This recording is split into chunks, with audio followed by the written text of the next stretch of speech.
Tonight's guest is Arique Dross III, and he has his own firm in New York City. He's been practicing family law, and a lot of it involves high conflict situations like the things that our community deals with.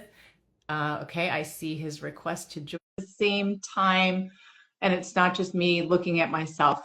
All right, hopefully, fingers crossed.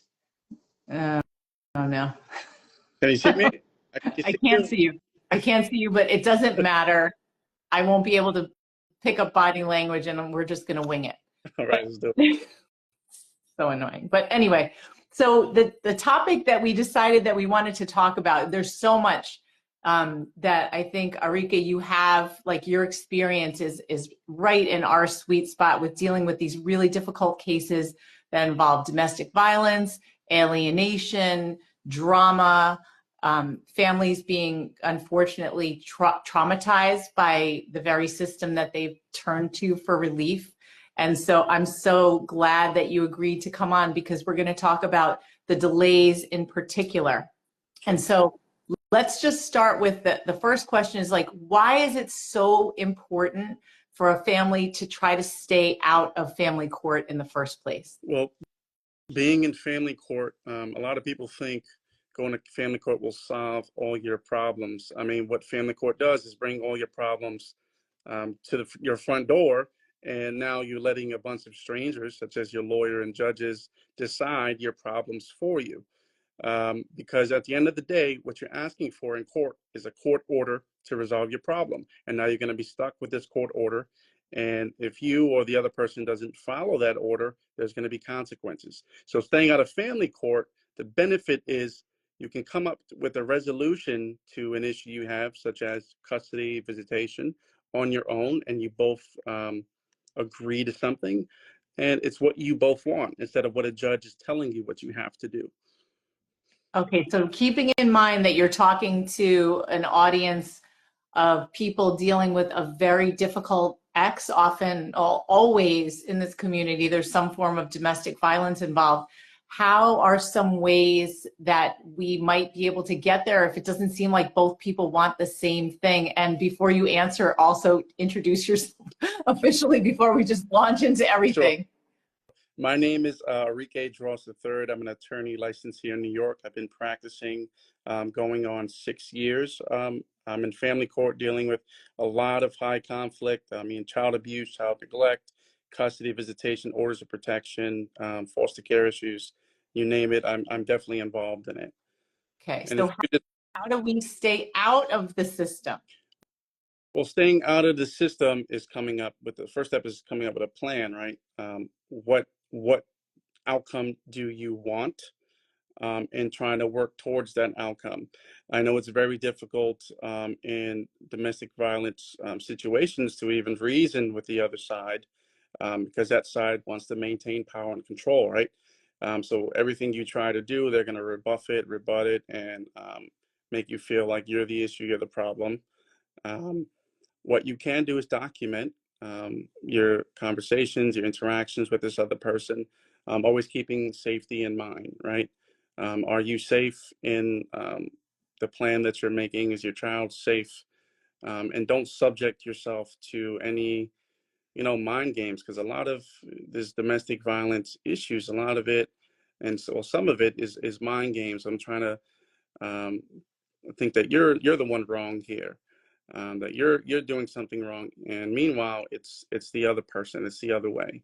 So definitely come up with a plan that keeps you safe, and envisioning what outcome do you want is the first step, and staying out the system.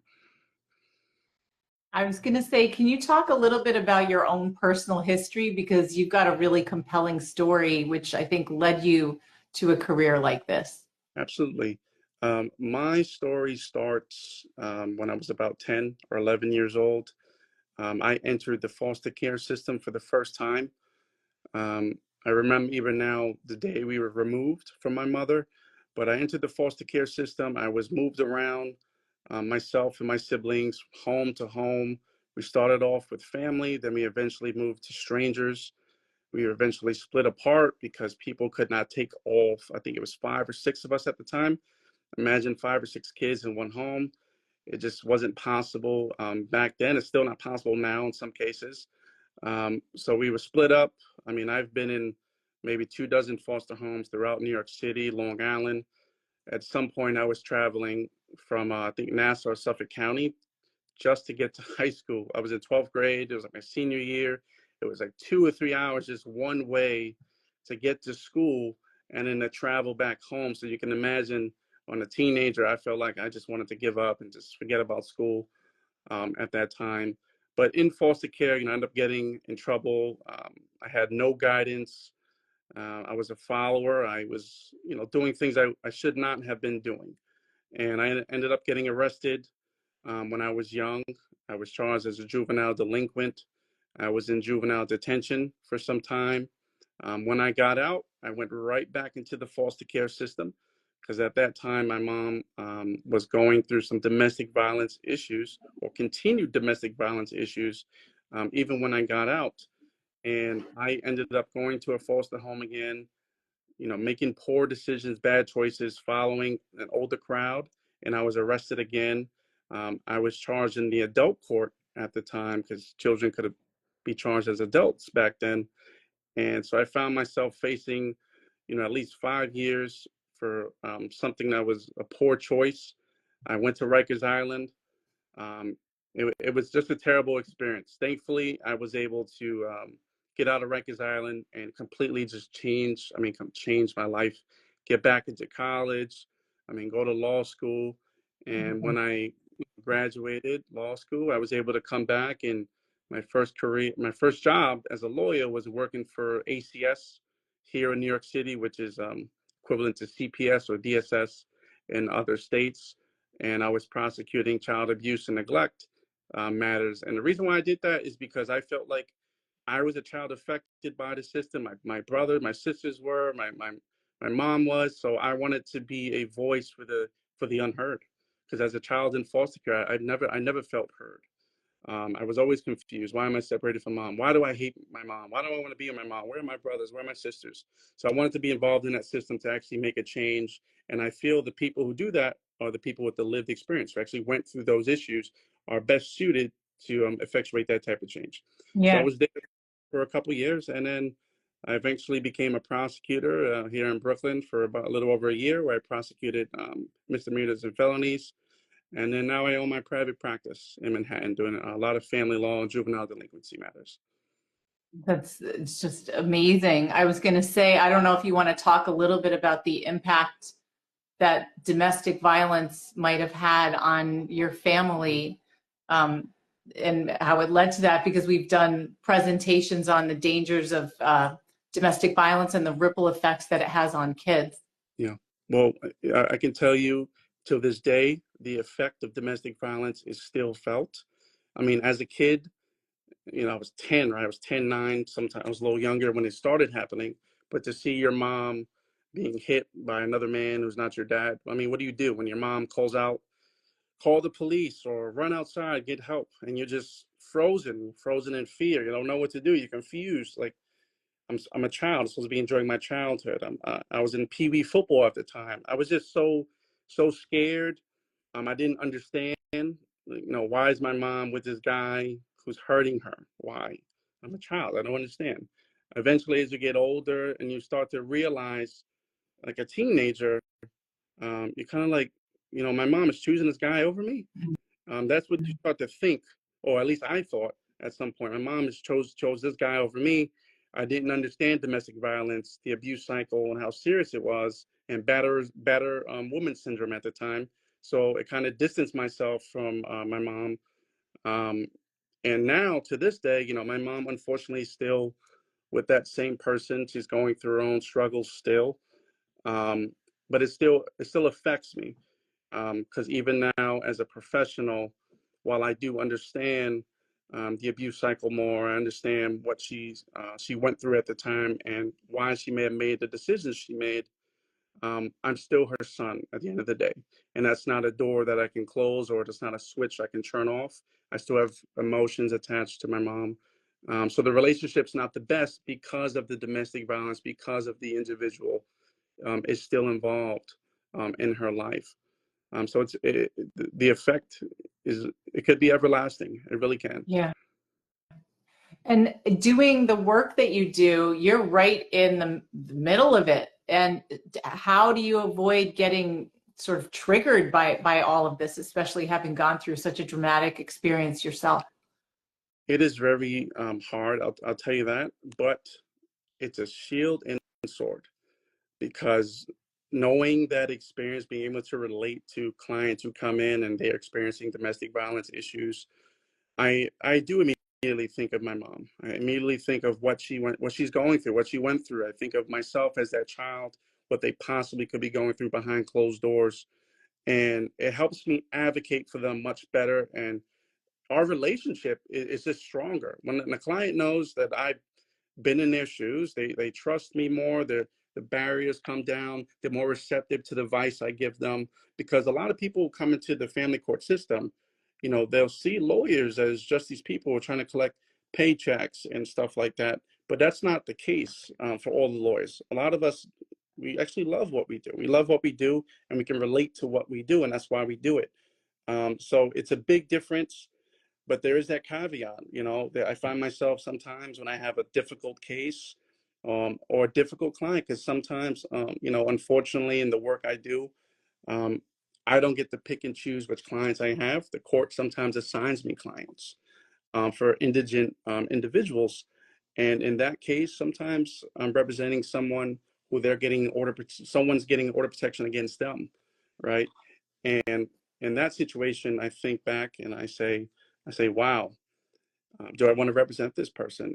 Do we share the same values and beliefs? And then I just remind myself that everyone's situation is different. And I try to counsel those clients that maybe they need help. And maybe that's my role. That's why I entered their life, is to get them the help that they need if they're doing something they're not supposed to be doing. But also, some people use order protections as weapons. They get these order protections to kick people out their house because they don't want them living together. So the system could be weaponized at the same time. Um, Yeah, and that's the heart of what we want to talk about today too, is when people do weaponize the system to try to keep another parent out of a child's mhm. life. And I know that you had said, well, I almost am like thinking, how do I even start this conversation? Because there's like three different things I want to say at the same time. There's a lot of like gender stuff that goes on in the court system. There's biases on both sides, but you deal with a lot of custody issues. And you had said, like, we talked about how important, well, first of all, that Been There, Got Out, that I'm the female half, but my partner is the male half. And so we have both a male and female perspective on domestic violence. And we both have experienced different types of bias in the family court system. And so what we believe is that it's important to educate people on equal rights in terms of parenting. But, of course, it depends on the abuse situation. You never want to have kids around dangerous people. Yeah. But sometimes people think that, well, there's extremes. There's like people who think that I'm the mother, that I raised the child and the child should be with me. And then there's fathers who say, well, I've played a really strong role in my kid's life. Like, why should I be separated? Can you talk a little bit about what you see with that? I think I'll just blend the questions into that and let you talk. Sure. So, I mean, my experience with dealing with mothers and fathers, a mother will usually come in and they'll say, I don't want the father to be involved at all, or I want to restrict his visits to XYZ dates and times, because he hasn't been there since day one. I've been there. I've been raising the child. The children are my own, providing financially. And then we'll hear, he's a low life. Sometimes there are serious issues of domestic violence, which need to be addressed, and the children are present. But sometimes there's also no legitimate reason why a parent holds a resentment against the other parent, which is usually the father. And in those cases, it's a lot more counseling and advising on what are the rights and how a father has the same rights as a mother and vice versa. Sometimes it's in the other situation too. A father will come in, he'll have custody, and he'll say, I want to restrict mom's access because of X, Y, and Z. I've seen it both ways. It's just counseling them logically what are the reasons and helping them understand that there are no legitimate reasons or legal reasons, at least. And this is a court of law, and we have to present facts and evidence. We can't present things based on how we feel. And a lot of the times, from my experience, maybe they had a bad breakup, or there's been infidelity, and there's a personal attack against the other parent as opposed to the best interest of the child and trying to co-parent. Um, there are avenues to try to help address that. I mean, the court can order the parents to do co-parenting classes or parenting classes. I've seen judges and referees do that here in New York. Sometimes I advise my client, maybe we should do a parenting class, or maybe you should consider a co-parenting class. So because you're going to have to deal with this other person till this child turns 18, at least in New York. And we need to learn how to deal with this person, even when that person is angry, sad, or, happy. You're going to have to deal with this person in some way or another. What do you think when there is domestic violence involved? Like, how can people take a co-parenting class together? So the co-parenting classes are individual classes. So you wouldn't, at least here in New York, those classes you can sit from home and do an online course where you watch videos. So you're not necessarily in the other room with the parent. Okay. But these discuss are co-parenting issues. Okay.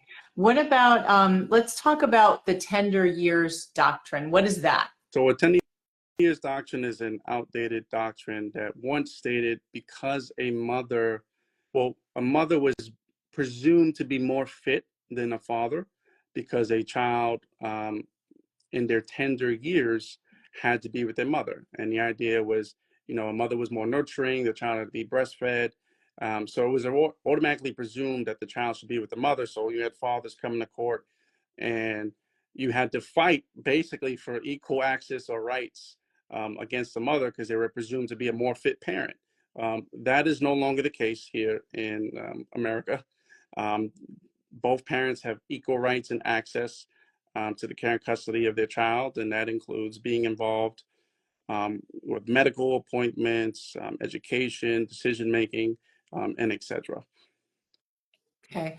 You had said that there's the term father's rights, which is, of course, very controversial, just like parental alienation or narcissism. And you said that father's rights was born out of a misconception from your experience. Can you talk about that a little more? Because I think a lot of women, especially in our community, think, oh my God, that person's got a father's rights attorney. Yeah. He's evil. Yeah. So that kind of goes back to the 10 years doctrine. And the misconception is when I have clients come to court, or even when I speak to colleagues, usually the mother or the mom will come to court and automatically believe, I'm mom, I should have my kid, he's the father, he just gets visits. That is a misconception, that statement. That is not what the law is. I'm not sure where it derives from, but what I think it derives from is just naturally their parents are separated and the mom is just caring for this child by herself. So in her mind, why does this person have equal rights to me? That's what I think it derives from, but everyone can have their own individual opinions. So the father's rights, what I believe, is born out of that misconception that just because dad wasn't involved, father wasn't involved, you have rights that are superior to him, he only gets visits. That is not the case. Usually when you come to court, and usually a mother who will say, I'm mom, give them just visits on the weekend, once a month, twice a month. They're known as weekend fathers. It's a phrase that's thrown around in family court, weekend fathers. They are surprised that if they either file against the father or the father files against them, that the judges or the referees are considering giving them equal or close to equal time. Because while it is relevant what has happened prior to this individual coming to court and filing, you still have to look forward. And what is the access and relationship going to be going forward between the parent and the child, meaning the father, the non-custodial parent. You may have been used to access where he comes once a month, but now he's in court trying to exercise his rights. So maybe he wants every other week, or he wants every weekend, which he didn't get before, or now he wants to split the summers, or now he wants alternate holidays. And you thought just because you were spending the holidays all the time, he's not entitled to holidays. That's not how it works. That's not in the best interest of the child, usually what courts will find. Yeah.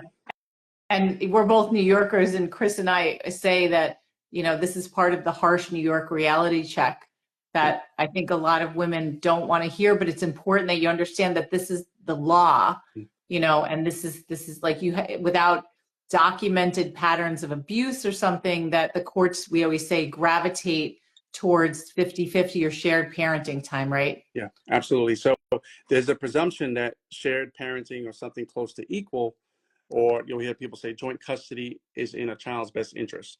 That would be the presumption, unless there's a reason why it should not be, such as domestic violence, such as some type of alienation, abuse, drug use, alcohol misuse. You're going to start at an equal footing, and then usually parents are fighting why they should get sole custody or why they should get decision making. Is because of XYZ has happened. Mm-hmm. So that's what you're really fighting for when you go to court.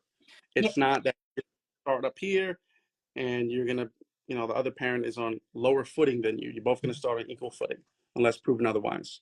Yeah, that's really important for people to understand. You start on equal footing, like that. It's not just because someone's a certain gender that they have a Yeah. benefit.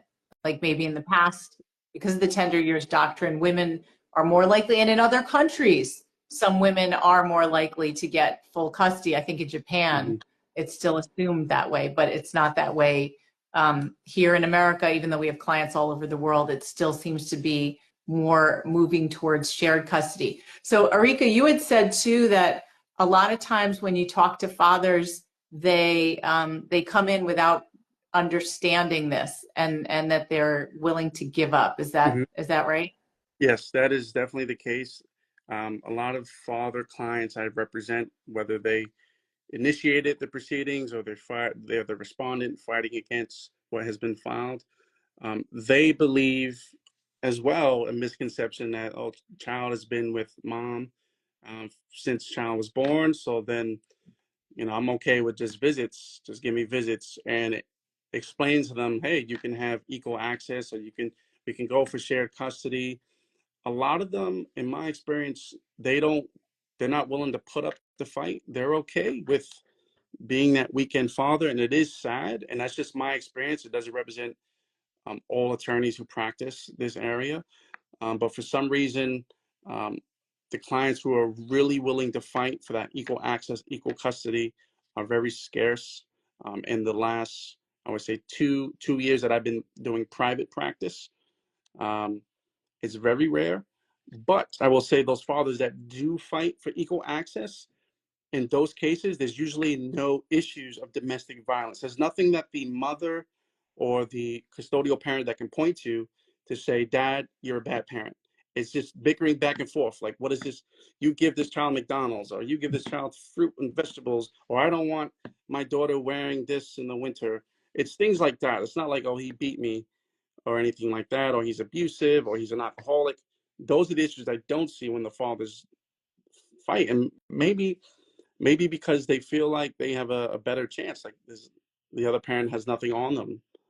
I'm not sure what it is, but that's been my experience. Yeah.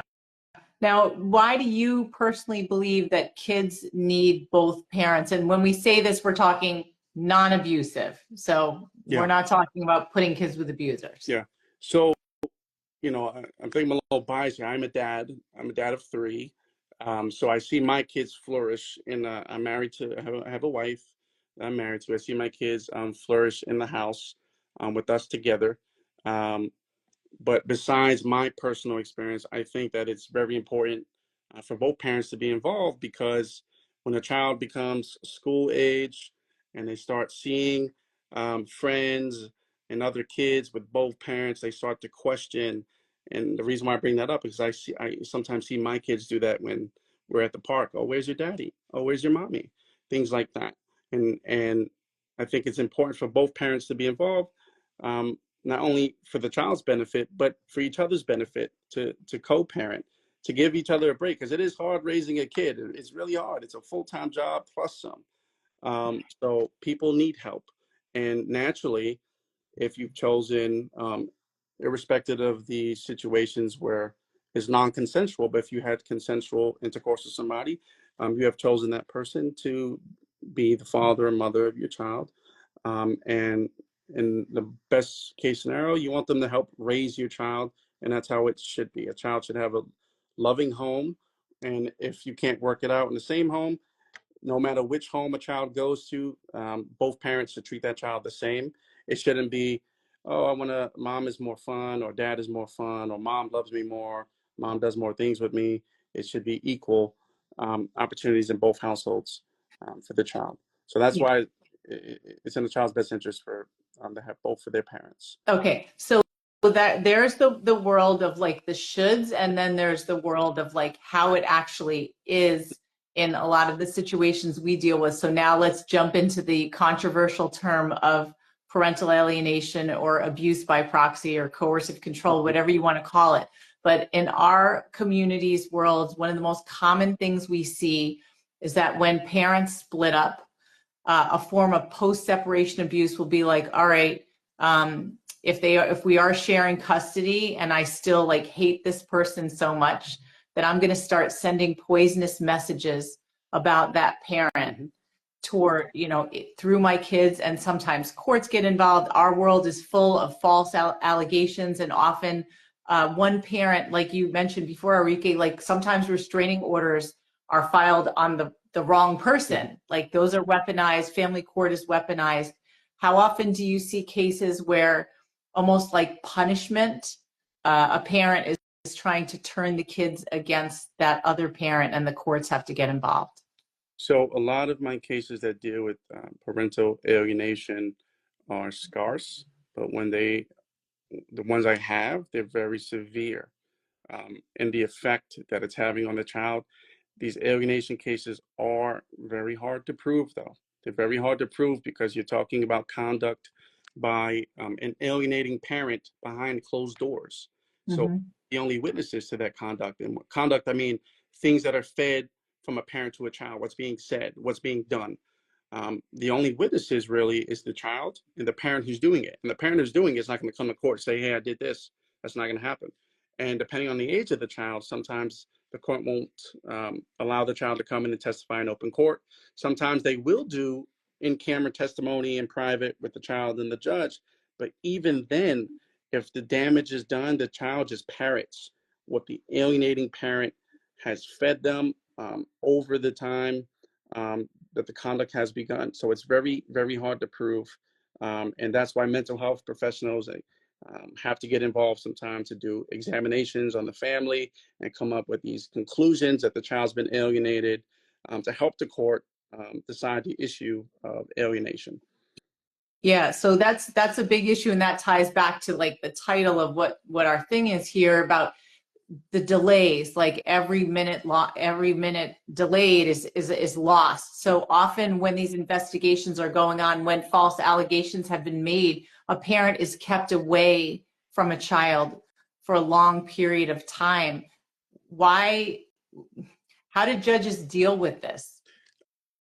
I have an answer for that because I'm thinking of a case Yeah. where I make this argument in a lot of cases that these adjourn dates, to start there, these adjourn dates are 3, 4, 5 months sometimes apart, right? Mm-hmm. So if a judge is saying no visits until parent does the parenting class, or until the child wants to visit, or until the child is engaged in therapy and the therapist says it's okay to visit, the argument that's presented to the judge is, judge, all this time can never be made up. Never. This birthday that was missed, never made up. This Christmas, this holiday, whatever it is, can never be made up. And what I've heard a judge tell me in response to that is, if you prove your case, you can ask to make up the time then and there. And there's no, the only interim solution that courts have currently, in at least in New York City, we have therapeutic visitation. And that wait list is about 6 to 8 weeks just to get a parent on the wait list. And therapy visitation is basically the judge saying, you're going to have a social worker or a therapist supervise the visits for a certain period of time, maybe 3 or 6 visits. And if those visits go well, then I'll consider resuming regular access, unsupervised access. But that time you're never going to get back. It's a big problem. Judges and referees, in my opinion, are more careful. They're more protective, more conservative. They don't want to, especially if a child is saying they don't want to visit. They don't want to immediately just order visitation over the child's objection. They just be very conservative. They want the attorney for the child to speak to the child first. They want the child to go to a therapist, speak to the therapist first. And it can be completely fabricated information of why the case was there. It can be like a parent saying, oh, my 5-year-old doesn't want to visit because dad hit him. But then you start to ask the questions, well, judge, when was this child hit? How was this child hit? Who was present? And then you get no answers. You get no corroboration as to the circumstances. You just get child said he was hit or she was hit. And then you're stuck with that until the case resolves. And it's sad, but it happens time and time again. And that is a reason too why people give up, because they feel like they're fighting. Some of these cases take years. They're fighting for so long and there's no progress on their cases. And they get so upset. I've seen parents lash out at judges, lash out on their attorneys, and just get really upset. Because that is the reality of the family court. We talked about how often, like, while these cases are dragging out, the child becomes estranged. Like they actually consider the parent more and more of a stranger. So that just makes things worse, right? Because a young child too, when they forget about who that parent is, then of course they're going to be afraid to be around that person. Absolutely. That parent has now become or becomes a stranger to that child. And that is an argument I actually often hear as a counsel, is the other parents saying, well, this parent hasn't seen them for this period of time. They're basically the same as a stranger. And my rebuttal is, unless it's changed, when you take a child from a hospital, I'm sure you're a stranger to that child. Taking that child home, the child doesn't know you, at least know who you are yet. So you have to build that relationship with that child. But when you start to hear these issues in court and the child's older, the judges give a lot of deference to children. And sadly, when allegations are made, my view is judges, the court should be inquiring right then and there when allegations are made, not just waiting for trial months, years later, because all that time is not going to be made up. It's going to be lost. Yeah, we talked about how judges, you don't see judges doing things to try to support healthy relationships in the interim, right? While you're waiting for these court dates. No, I mean, there's nothing really for the judge. There's no resources. The only thing is the co-parenting classes, parenting class.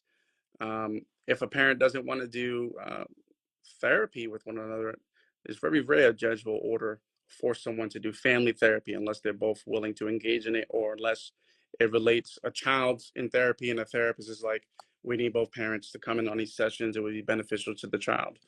But other than that, no, a judge is in my experience, is not going to force any type of reconciliation between the parties. If anything, it's more these parents are at each other's throat and trying to prove the other parent how bad they are and how they suck at being a parent. That's been my experience, especially in child custody visitation cases.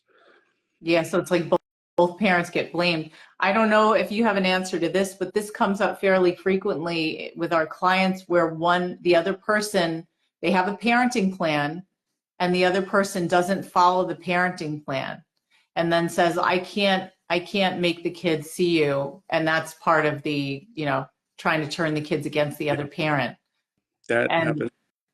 And then we don't know what recourse our client has, because the kids do get farther and farther apart from that parent, and then they feel uncomfortable, and then the courts say, well, we have to do what the kid wants, but the kid's almost been effectively brainwashed as punishment for the breakup of the family? So it varies on which jurist you get in dealing with that situation. Some jurists take a strong view for older children that if a child, let's say, is 14, doesn't wish to visit, there's nothing you can do to force them, which should not be the case. However, I've seen the opposite end where judges hold parents in contempt for not bringing a child to visitation, even though the child does not want to go to visitation, because the reasoning is, if the child doesn't want to go to school, do they just get to stay home? No. They don't want to go to the doctor? No. They still have to listen to you as a parent.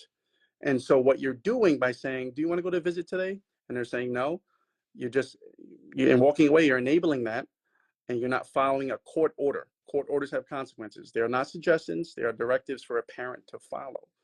So you would have to bring that child to a visit, and there is recourse. You can file for contempt if a parent is not following a parenting schedule or plan. It just depends on how conservative or liberal a judge is in giving deference to what a child is doing.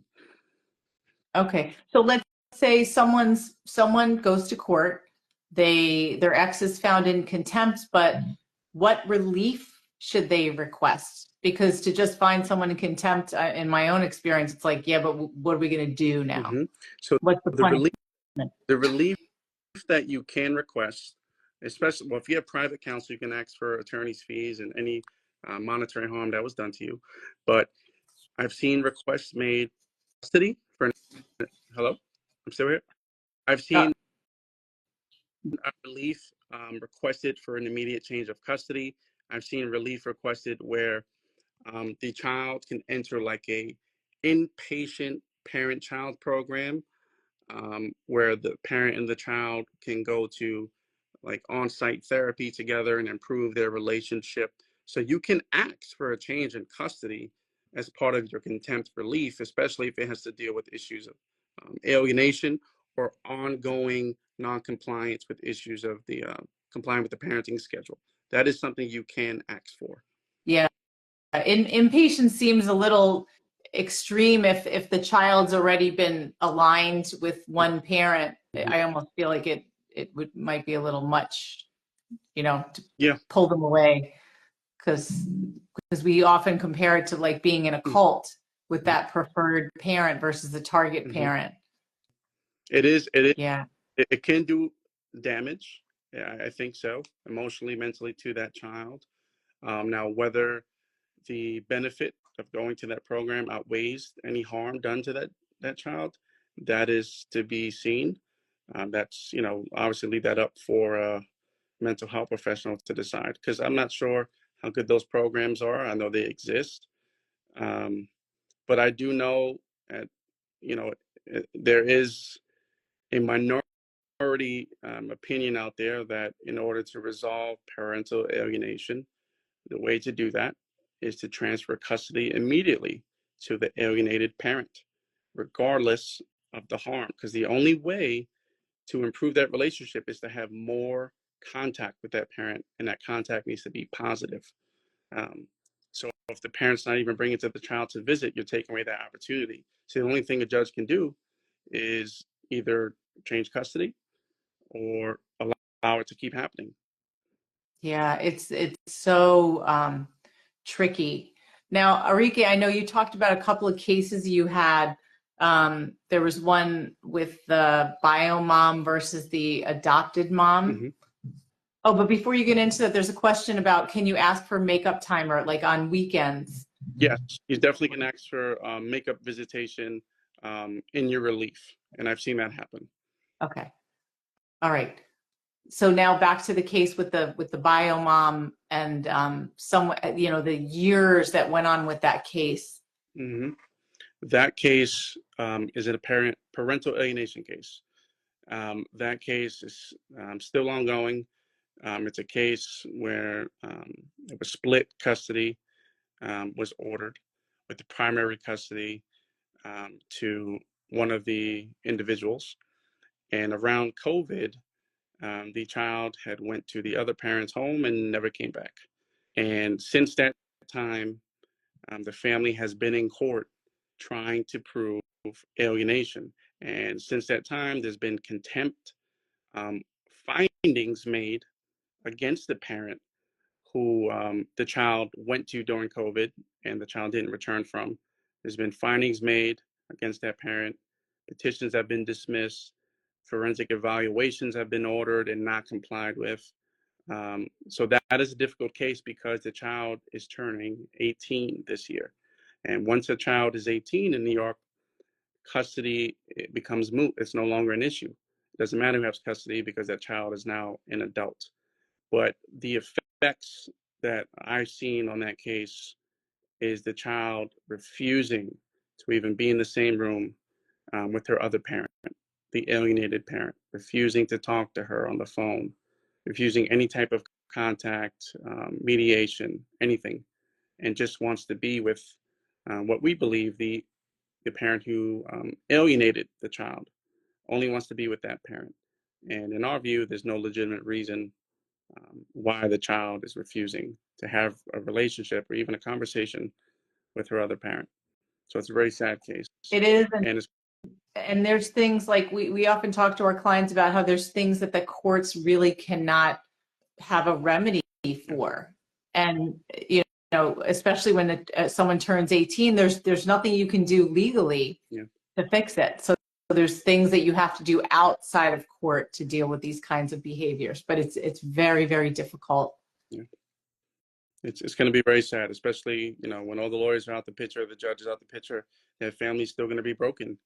And, you know, I'm sure at the very beginning, the family thought that the court can fix their issues. And, you know, years later, they're still in court for the very same issues, and it has not been fixed. So it is like the impact is going to be for a very long time. Do you think there's any ways to prevent these cases from getting to be this bad? I mean, hopefully we won't have another COVID delay like we did in the past, which affected everybody dealing with the court system. But let's say someone's sees this happening, they see their ex isn't following the parenting plan. Is there anything they can do legally early on to prevent this from getting so bad? Or do you think it's something outside of court? So there is something called a habeas corpus petition that could be filed in an emergency situation where, let's say you're supposed to have custody or visitation on a certain day and the other parent is not following that order. You can file an emergency motion, basically, or petition asking the court that telling the court that this other parent's not following the schedule and ordering the parent to bring the child to court. And if the parent doesn't show up, the mother or the father, the judge can actually issue a warrant for their arrest.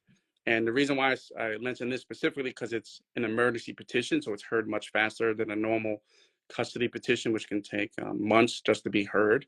This will be heard in a matter of days, sometimes weeks, but it's much faster.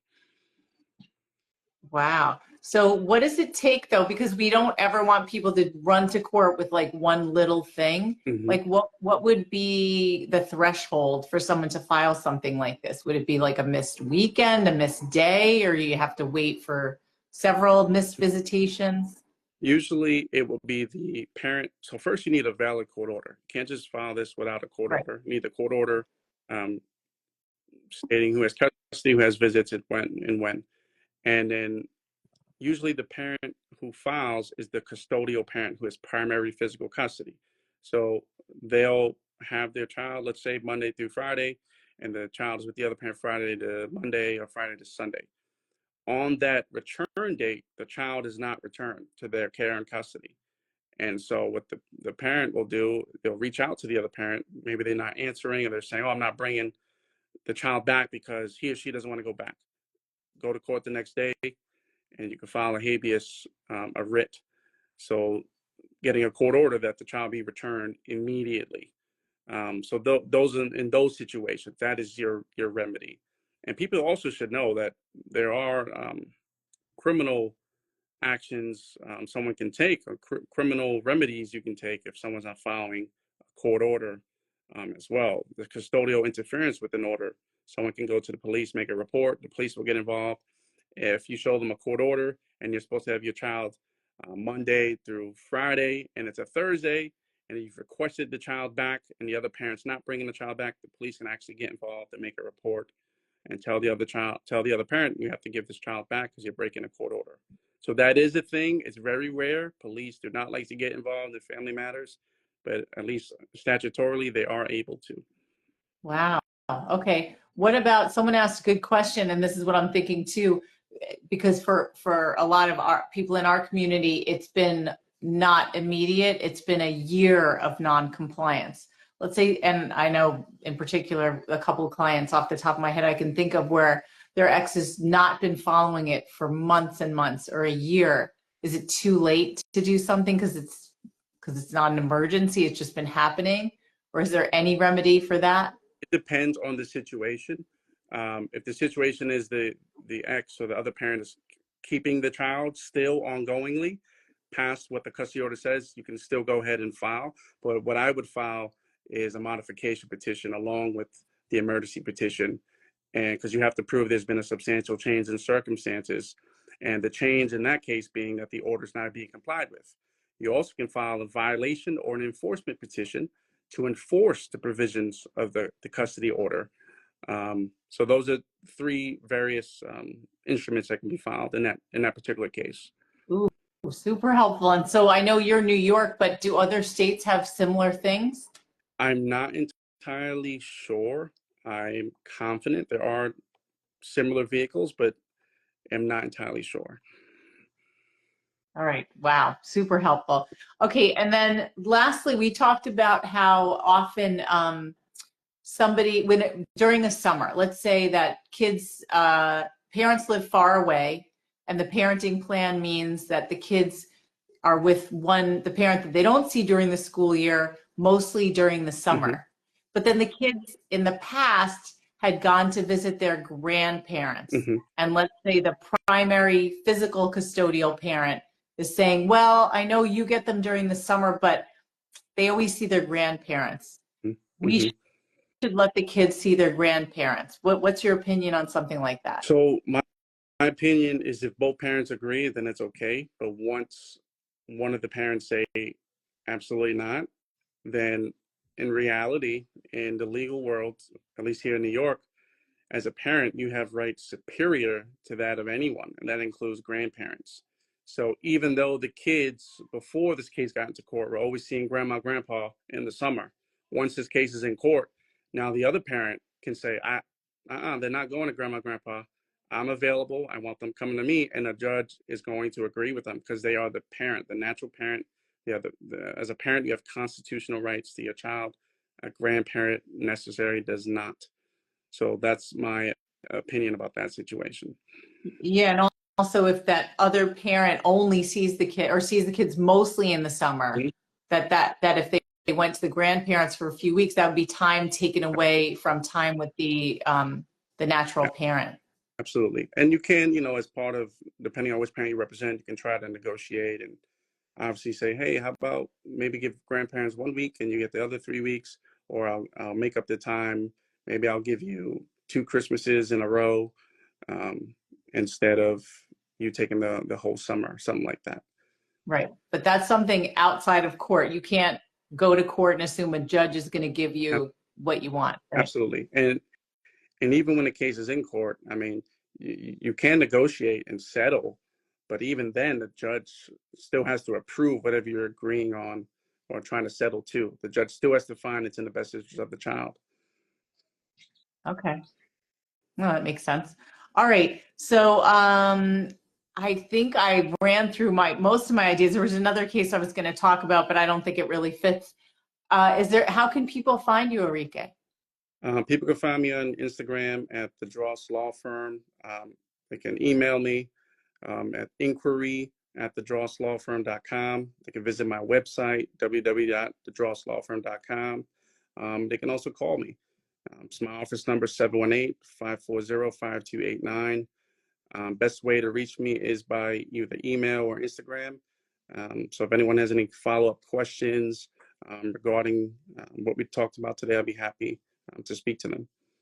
Great.